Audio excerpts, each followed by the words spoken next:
नेहमीच नाश्त्याला काय करावं त्याचा जर प्रश्न तुम्हाला पडत असेल ना, तर हा व्हिडिओ नक्कीच पहा. हाय हॅलो नमस्ते, स्वाती सांडबोर या यूट्यूब चॅनलवर तुम्हा सगळ्यांचं अगदी मनापासून स्वागत करते. तर इथे पहा, मी अर्धा कप पोहे घेतलेले आहे. आपण जे कांदा पोहे करतो ते पोहे या ठिकाणी मी वापरलेले आहे. त्यानंतर आपल्याला एक मिक्सरचं भांडं घ्यायचं आहे. मिक्सरच्या भांड्यामध्ये आपल्याला पोहे घालायचे आहेत आणि बारीक मिक्सरला वाटून घ्यायचे आहेत. अगदी व्हिडिओमध्ये दाखवते त्या पद्धतीने करा.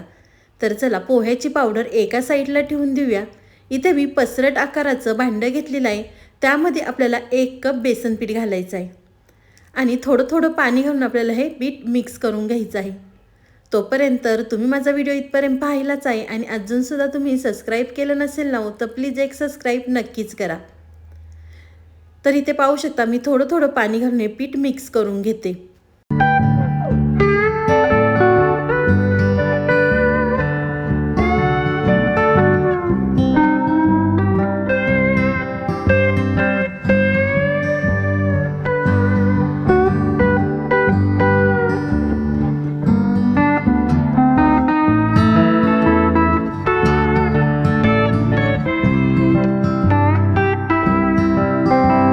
तुम्ही या ठिकाणी पाहू शकता, मी खूप जास्त पीठ दाटसरसुद्धा नाही केलेलं.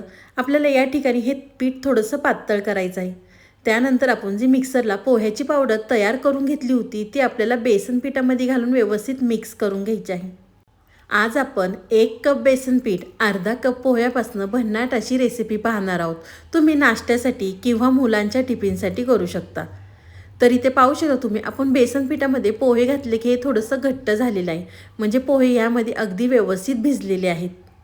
त्यानंतर आपण पोह्याचं एका साईडला ठेवून देऊया. इथे मी एक मोठ्या आकाराचा बटाटा घेतलेला आहे.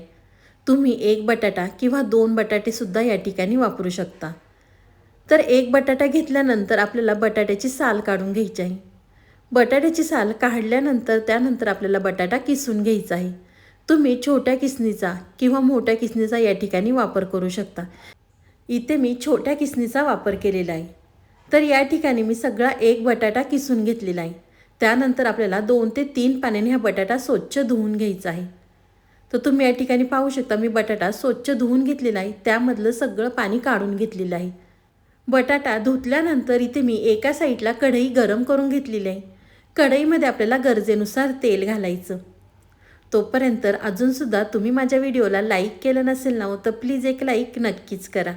साईडचं बेल आयकॉनसुद्धा प्रेस करा, म्हणजे तुम्हाला माझे नवीन नवीन व्हिडिओ पाहायला मिळतील. तेल घातलं, तेल गरम झालं की त्यामध्ये आपल्याला 1 चमचा भरून बडीशेप घालायची आहे. बडीशेप घातल्यानंतर अर्धा चमचा जिरे घालायचे आहेत. यामध्ये आपण बडीशेपचा वापर केलेला आहे, त्यामुळे या पदार्थाला छान अशी चव येते.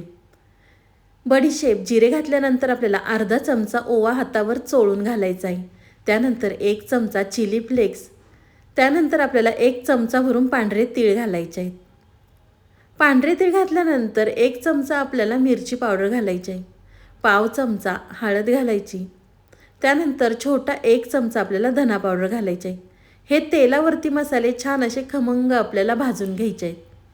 मसाले तेलावरती भाजल्यानंतर आपण बेसन पीठ आणि पोहे भिजत ठेवले होते ते आपल्याला त्यावरती घालायचे आहेत आणि व्यवस्थित मिक्स करून घ्यायचं आहे. तुम्ही जर नाश्त्यासाठी हा पदार्थ केला ना, तर आठवड्यातनं 2 ते 3 वेळा नक्कीच करा. घरातले सुद्धा अगदी आवडीने खातील. तर तुम्ही या ठिकाणी पाहू शकता, मी सगळं व्यवस्थित मिक्स करून घेतलेलं आहे. व्यवस्थित मिक्स केल्यानंतर आपण जो बटाटा किसून घेतला होता तो बटाटा आपल्याला त्यावरती घालायचा आहे. तुम्ही बटाटा तेलावरती घातला तरी चालणार आहे, कारण इथे मी बारीक किसणीने बटाटा किसून घेतल्यामुळे तो लगेच शिजला जातो. त्यामुळे इथे मी पोह्यावरती बटाटा घातलेला आहे.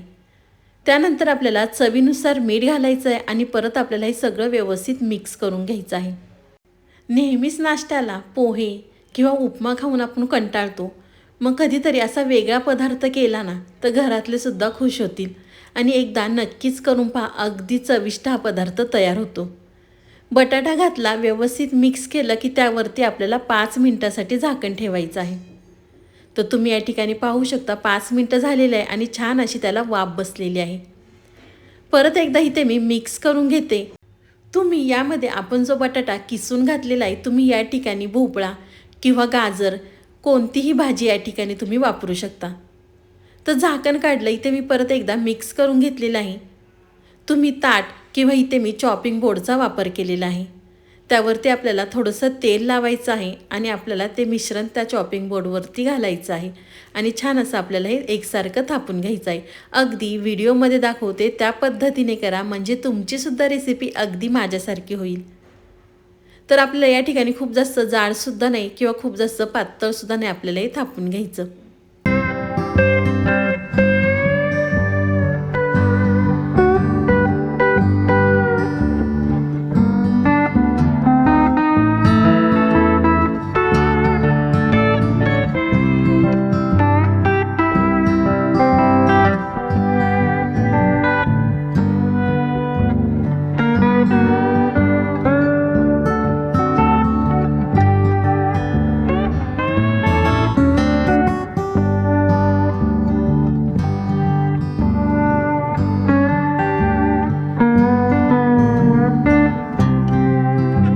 इथे मी एकसारखं थापून घेतलेलं आहे. त्यावरती आपल्याला कोथिंबीर घालायची आहे. कोथिंबीर घातल्यानंतर तुम्हाला आवडतील त्या आकारामध्ये तुम्ही ह्याच्या वड्या तयार करून घेऊ शकता.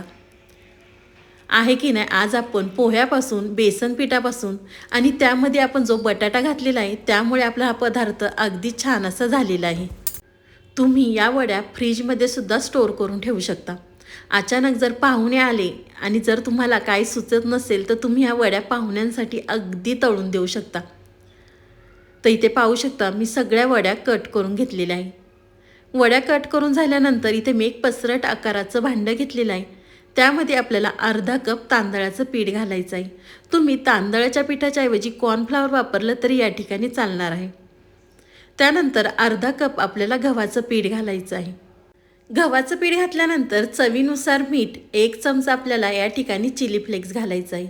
तुमच्याकडे जर चिली फ्लेक्स नसेल तर तुम्ही या ठिकाणी मिरची पावडरचा सुद्धा वापर करू शकता. त्यानंतर भरपूर अशी चिरून घेतलेली कोथिंबीर, त्यानंतर आपल्याला 1 चमचा भरून पांढरे तीळ घालायचे आहेत आणि थोडं थोडं पाणी घालून आपल्याला सरसरीत हे पीठ तयार करून घ्यायचं आहे. आपल्याला हे पीठ वरच्या कोटिंगसाठी ते मी तयार करून घेतलेलं आहे. तर आपल्याला या ठिकाणी खूप जास्त दाटसर नाही किंवा खूप जास्त सैलसरसुद्धा नाही करायचं. अगदी व्हिडिओमध्ये दाखवते त्या पद्धतीने करून घ्या. तर तुम्ही पाहू शकता या ठिकाणी पीठ मी व्यवस्थित मिक्स करून घेतलेलं आहे.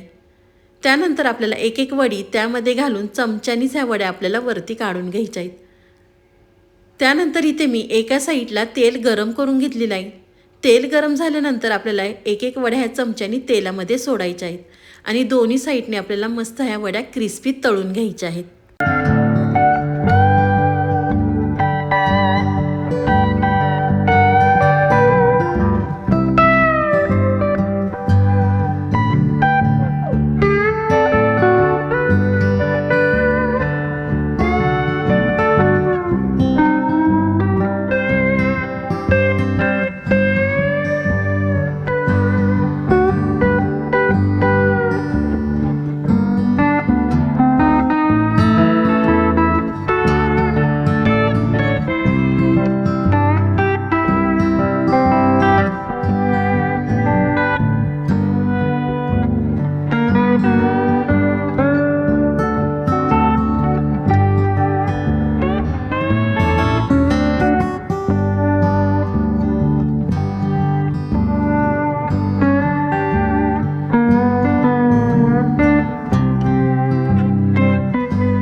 इथे मी सगळ्या वड्या तळून घेतलेल्या आहे.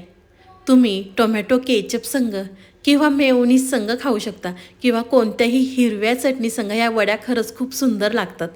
तुम्हालाही माझी आजची रेसिपी कशी वाटली ती मला नक्कीच कमेंट करून सांगा. व्हिडिओ आवडला तर व्हिडिओला लाईक, कमेंट, सबस्क्राईब करायला विसरू नका. मी आशा करते की तुम्हाला माझा व्हिडिओ खूपच मनापासून आवडला असेल ना तर तुमच्या नातेवाईकांमध्ये, मित्रमैत्रिणींमध्ये शेअर करायला विसरू नका. तर चला पुन्हा भेटूया असाच एक छानसा व्हिडिओ घेऊन.